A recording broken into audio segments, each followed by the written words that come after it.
ගම්මැද්දෙන් ජල පෙරණ පද්ධතියක් ලබා දුන් වගයි. ගම්මැද්ද රට නගන ජන පෞර.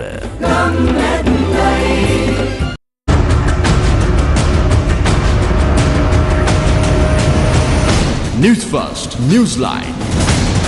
Hello there, a very good evening and welcome to another edition of Newsline. Today's show is a recorded show because, of course, there is so much of things happening in Sri Lanka, especially concerning Sri Lanka's economy. I'm pretty sure people would have got some startling news early in the morning. Many economists said this was inevitable, this was bound to happen, but how soon and when was really the question, and we have been given an answer to that question. But does this mean that Sri Lanka can go uphill? Does this mean that our problems have been addressed to a certain degree at least? To discuss these matters and more, we've got with us, a former member of the Central Bank of Sri Lanka, not just a member, the former Deputy Governor of the Central Bank, Dr. W.A.Wijewardena. A very good evening, sir. Thank you very much for joining us via Zoom this evening. Very good evening to you also. Dr. W.A.Wijewardena, let me just break down the facts. Fuel prices are up by 54%. Airline prices are up by 27%. Medicine prices are up by 29%. Cell phone prices up 30%. The price of wheat has increased between 35 to 40 rupees. The price of bread has gone up by 30 rupees. The price of rice or a rice packet has gone up by 20 rupees. The price of kuttu has gone up by 10 rupees. Prices of short eats have gone up by a certain amount, and many other essential goods, starting from food products to many other items, have started to increase rapidly, exponentially.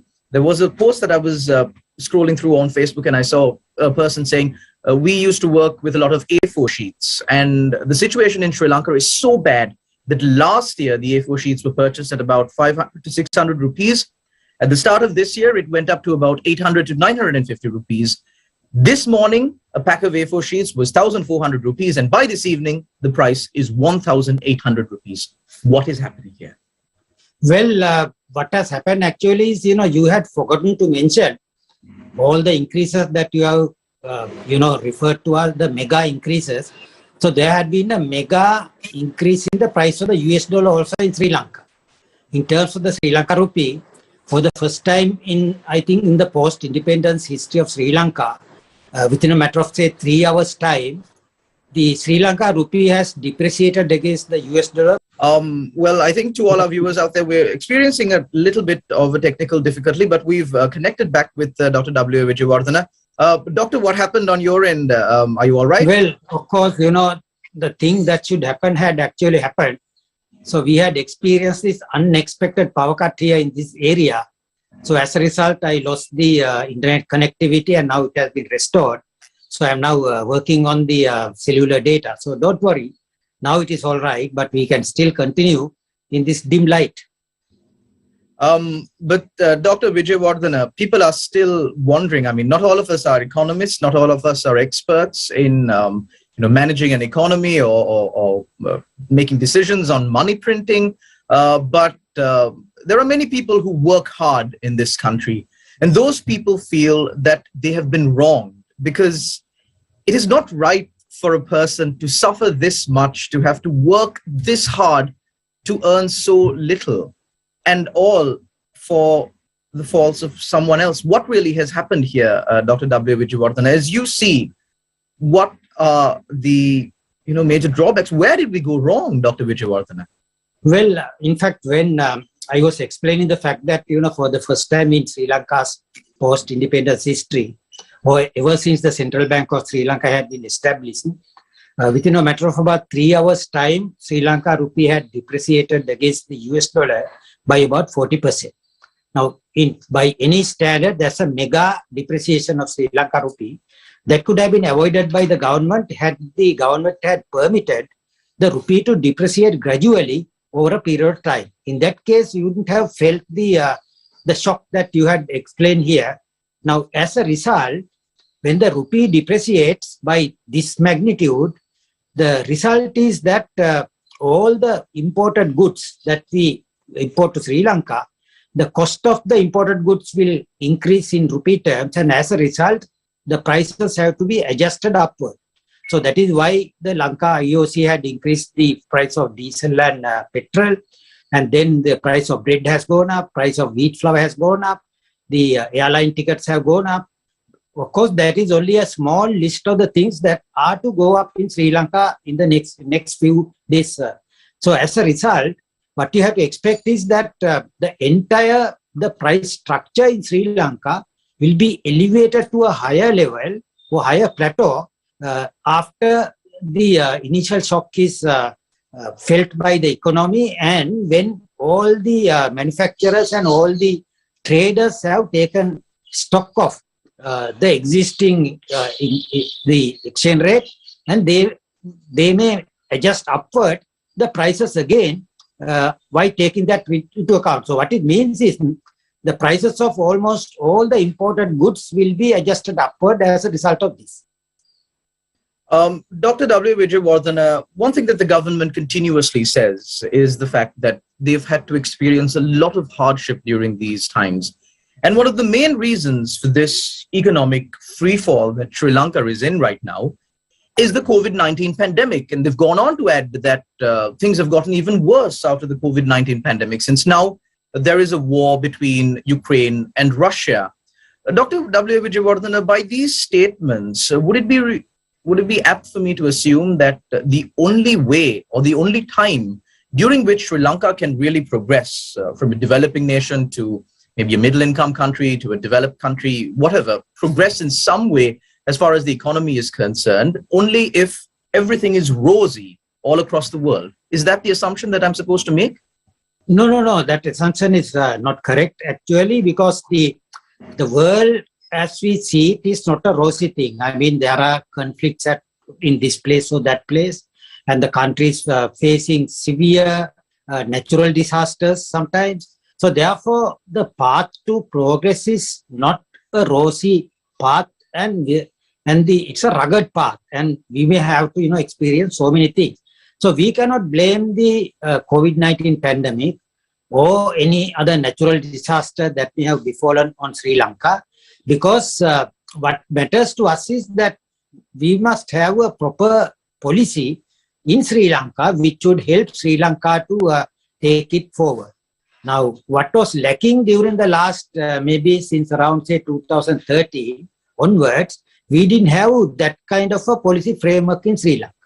In fact, the current deterioration that we experience in Sri Lanka today started not today or not even a year ago. It started in year 2013 when Sri Lanka started to adopt a new economic strategy known as the domestic economy-based economic strategy.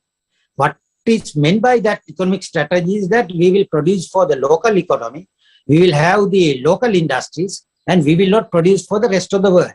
So as a result, Sri Lanka's exports were around, say, 20% of our gross domestic product in year 2000. It fell to 12% and still continued to decline. And with the decline in the exports in Sri Lanka, we had a massive and mounting trade gap. And that trade gap has led to deficit in the balance of payments. And to finance the deficit in the balance of payment, country had been borrowing heavily from abroad. So as a result, a new payment item called the debt repayment had also arisen in the case of Sri Lanka. So with that, the country's foreign exchange reserves had declined over the last 2 years from around, say, $2.5 billion at end 2019 to now the latest figures. The usable amount of foreign exchange available to us in Sri Lanka today is around $300 million. So with $300 million, we cannot do anything. So as a result, what has actually happened is that the country's exchange rate had to be liberal. In fact, the central bank had to allow it to have a free fall as a result of that. So that is why we are experiencing all the consequences of a mega depreciation of Sri Lanka rupee in the current period. Dr. Wijewardena, now many economists, many experts in this field of economy, of running countries, they point out that COVID-19 was not the main reason behind this economic freefall that our country is in. But unfortunately or fortunately, policy decisions about Sri Lanka's economy is made by the executive arm of the government, the cabinet of ministers, the finance minister, the finance ministry. Officials at the finance ministry, members of the cabinet, they all strongly believe in the fact that this economic downfall was because of COVID-19. And now they've come up with another argument saying that the war between Ukraine and Russia is also really affecting our economy. And that is the main reason why Sri Lanka's economy is in this freefall. So when officials or the elected officials of Sri Lanka who make these policy decisions believe in something that is a little bit distant from the real fact, do you think there is any prospect of us moving forward? That is the most popular excuse given by the administration, that, this is not a fault of theirs, this is a fault that had been delivered to them by outside external shocks like the COVID-19 pandemic. And now, as you say, the war between Russia and Ukraine. In fact, as I mentioned earlier, the deterioration of the Sri Lanka's economy had started from year 2013 and it continued unabated even during the period of this previous Yahapalana government. In fact, the Yahapalana government was not able to make a turnaround in the economy. So by the time the present president was elected to power in 2019, he actually inherited a very sick economy. In the same way, the Yahapalana government had inherited a very sick economy in 2015. Now, what has actually happened is both the Yahapalana government and the Gotabaya Rajapaksa administration have failed to make a turnaround. And there had been a number of mistakes that they made, which had led to the present situation in Sri Lanka. And what the COVID-19 pandemic and now the Russian-Ukraine war had delivered to Sri Lanka is, it has aggravated the Sri Lanka situation. And as a result, it is just like, we are being hit by a triple whammy, not the double whammy, because the COVID-19 pandemic is the second whammy which had hit us. The third whammy had been this Russia-Ukraine war, which had led to increases in fuel, LP gas, and most of the food items that we import to Sri Lanka. Now, as a nation, with the free fall of the Sri Lanka rupee in the recent past, we have to now face this situation, and most of the goods that are being consumed by Sri Lankan people are to increase in their prices in the next 2 to 3 months' time. Dr. W.A.Wijewardena, we've seen things go from bad to worse to whatever you would like to call the situation that is right now. There was a debate in the past: go to the IMF, don't go to the IMF, restructure debt, don't restructure the debt, we can pay the debt on time, we will never default. What about these arguments? How will these decisions that are still very volatile? I mean, I know that the central bank governor was vehemently against going to the IMF, but the finance minister came out and said, we are going to have discussions with the IMF, we are leaving all options open.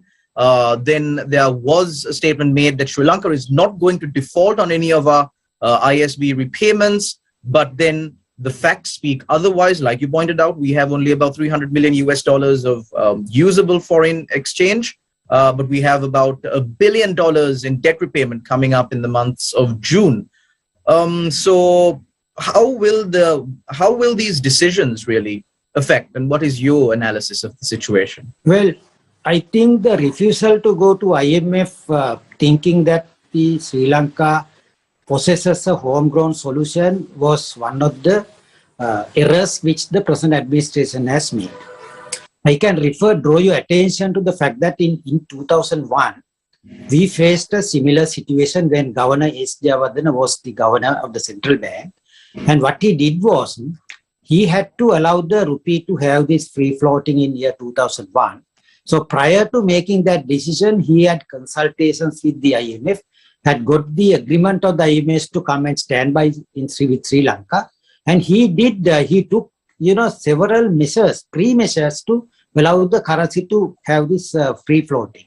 One was the increase in the interest rate from 16% to 25%. I'm referring to the bank rate, so that the cost of the borrowings of the banks was raised immediately up to 25% in year 2000 in order to make way for the central bank to freely float Sri Lanka rupee in January the following year.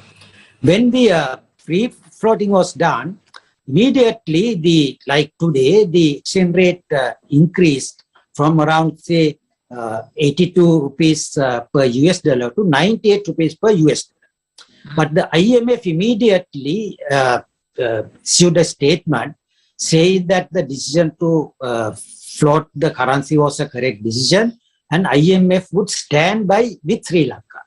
So what happened was it actually helped Sri Lanka to build confidence among the people who are to invest in Sri Lanka. Even the exporters who had been keeping their money outside Sri Lanka knew that the rupee would not be allowed to fall further than 98 rupees per US dollar. So they started bringing back the US dollars to Sri Lanka. And finally, what happened was within a matter of about 3 weeks' time, the rupee was appreciated and it settled around 90 rupees per US dollar. Now, this is one of the good examples that I can quote. If we had gone to IMF as it had been recommended to government from around, say, December 2019, we would have avoided this kind of a catastrophe. In specifically, a mega depreciation and a mega increase in the prices of all the commodities in Sri Lanka. But of course, now we have lost that opportunity. But it is not still too late for Sri Lanka to seek IMF assistance, because the IMF will come and stand by with Sri Lanka. When the IMF stands by with Sri Lanka, it helps Sri Lanka to build or regain the lost confidence from the investors in Sri Lanka. So, in my view, it was a bad and wrong decision was decision made by the present administration not to seek the assistance of the International Monetary Fund to come out of the present external sector crisis. Dr. W.A.Wijewardena, we've come to a very interesting point in our conversation. We'll cross over to this short commercial break and be right back on the other side.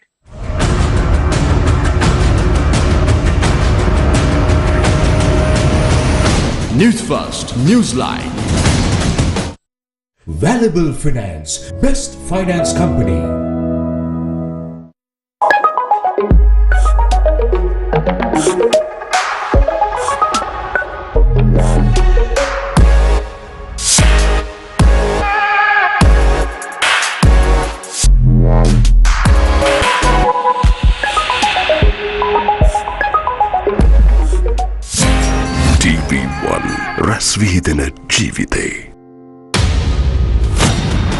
The floating exchange rate impacts the prices of bread and rice packets. Lanka ඉතිහාසයේ මෙතෙක් වැඩි වූ වැඩිම පාන් මිල රුපියල් 13 බිත්තරේ රුපියල් 26යි. Why isn't the finance minister in parliament? මුදල්මතුවා කැඳවලා මෙතන ඇවිල්ලා යන්න මේ කියන්නේ. මේ ඇමරිකන් කාර්යයක් මේ වැඩේ කරන්නේ. අයියා ලොක්කේ පොඩි අයියත් ලොක්කේ දුක අයියත් ලොක්කේ. ඒතර මල්ලිට පොඩි හිතුවක් කරේ හැසිරෙන්න පුළුවන්. හැබැයි පාර්ලිමේන්තුවේ එහෙම හැසිරෙන්න බෑ. Finance minister goes to court. සහන දැන්ටත් දෙනවනේ රුපියල් 5000 දෙන තවත් පුළුවන් තරම් දෙනවා. JVP leaders' suspicion. Is there a scam behind the dollar crisis? කළුසල්ලි සුදු කිරීමේ පනත කාලයේ මේ මාර්තු මාසයේ 31 වෙනිදා අවුස් වෙන නිසා ඊට කලින් තමන්ගේ මුදල් කැඳවීම සඳහා මේ ඩොලරය පාවෙන්න අත්තරියද කියන සාධාරණ සැකය දැන් අපි ඉස්සරහ. The next step of the president. full effort එකක් දාන්න ඕන ඔය හොඳට ගෙවන රැකියාවලට යවන්න. Ranjan celebrates his birthday.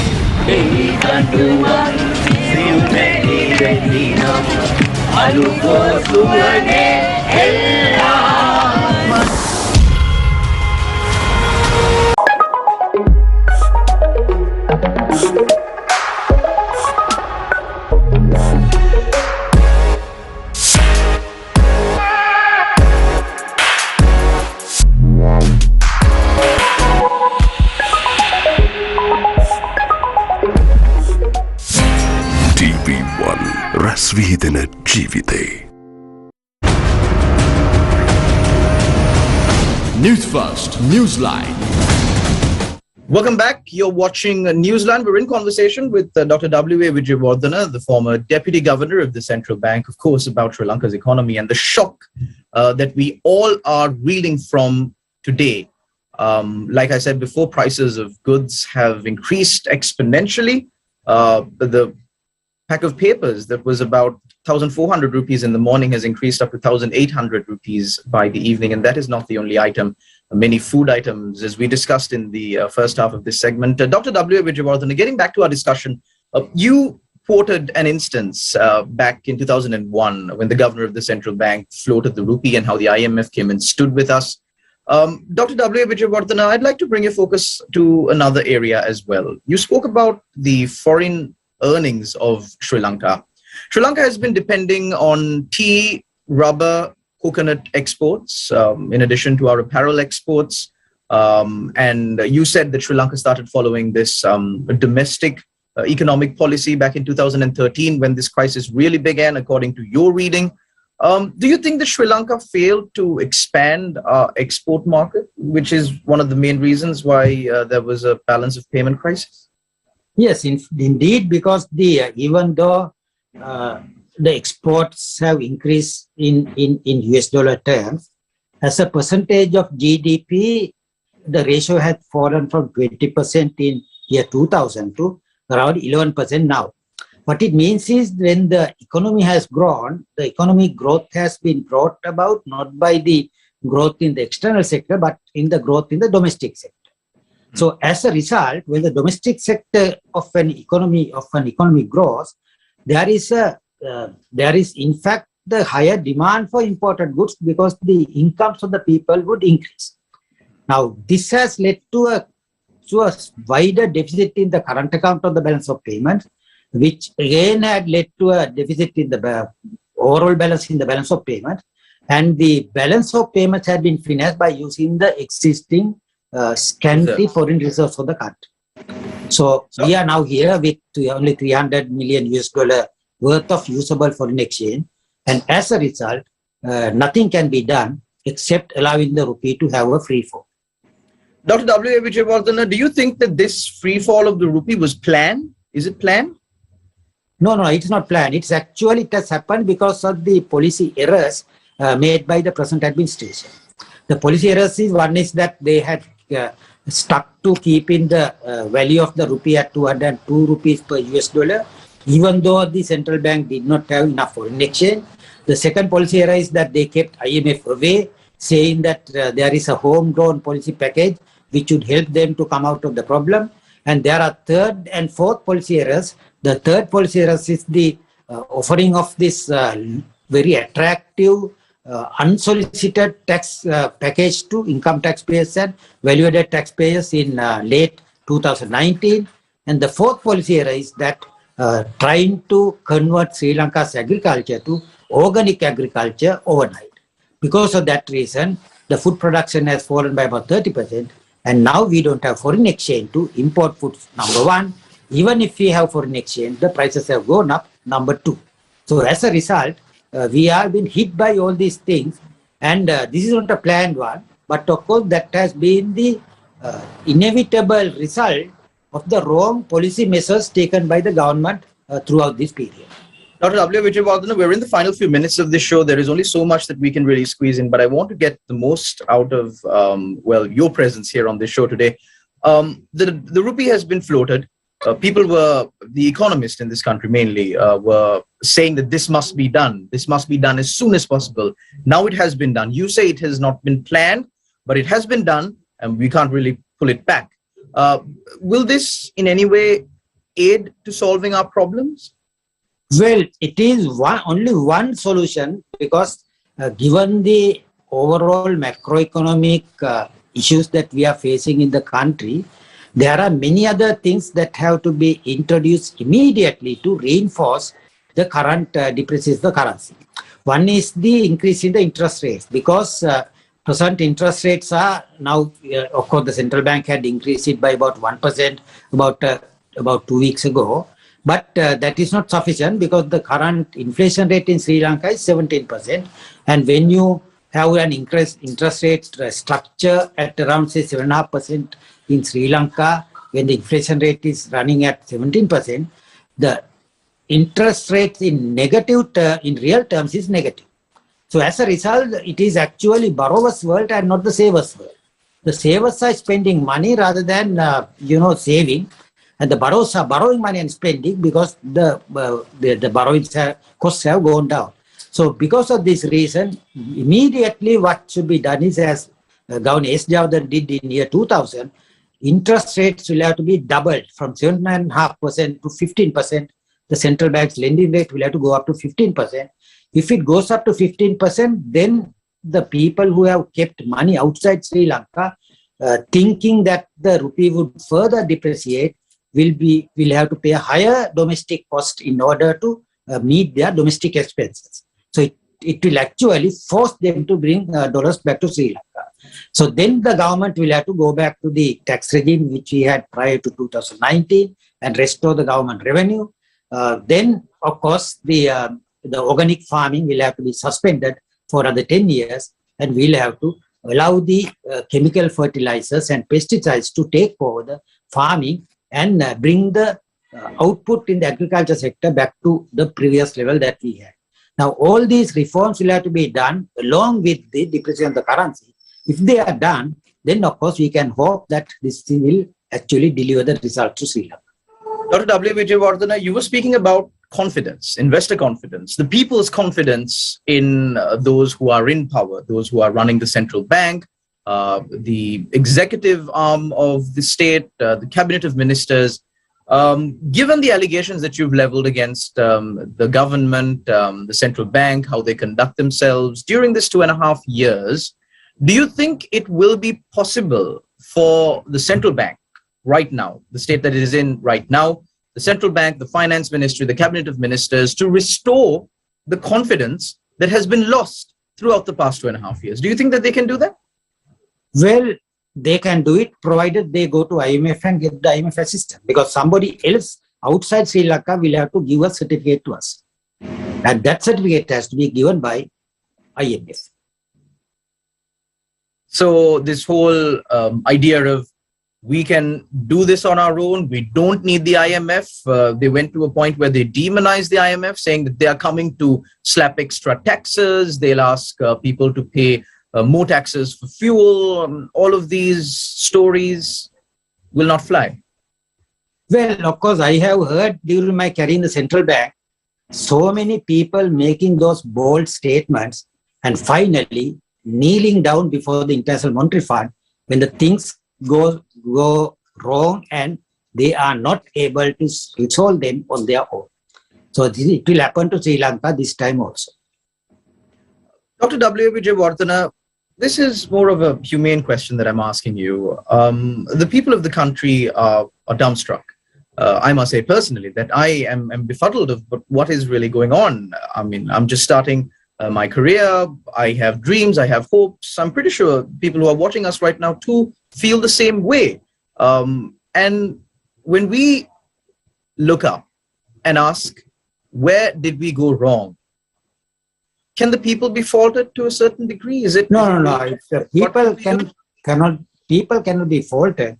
It is actually the people who have assumed power who have not understood how an economy should be run, are the people who are responsible for this, and they are the people who are at fault, not the people. Won't be the people who elected them into power, Dr. Wijewardena? Well, of course, the voters are always voters. No, I mean, you have to understand they are guided by various types of emotional drives made by these politicians, and they become gullible victims of the emotions that are being created. So therefore, we cannot blame them. But of course, once they come to power, the leaders will have to realize that what they had promised at the election and how they should run the economy are two different things. And at that point, they have to become a true statesman, and that is where we have failed.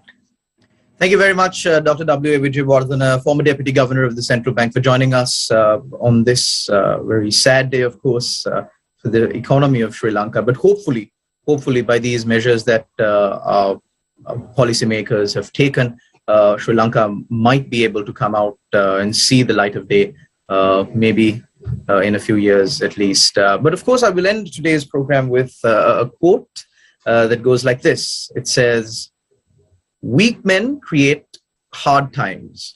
Hard times create strong men. Strong men create good times, and good times create weak men." And this cycle just continues. Hopefully, we will be able to come out as a country, build our economy, and of course, we hope and pray that our fellow countrymen do stand with us and, help us get out of this mess in one piece. Thank you very much, Dr. W.A.Wijewardena, once again. Thank you very much to all our viewers out there for tuning in to another episode of Newsline. Until we meet again, take care and God bless. Thank you.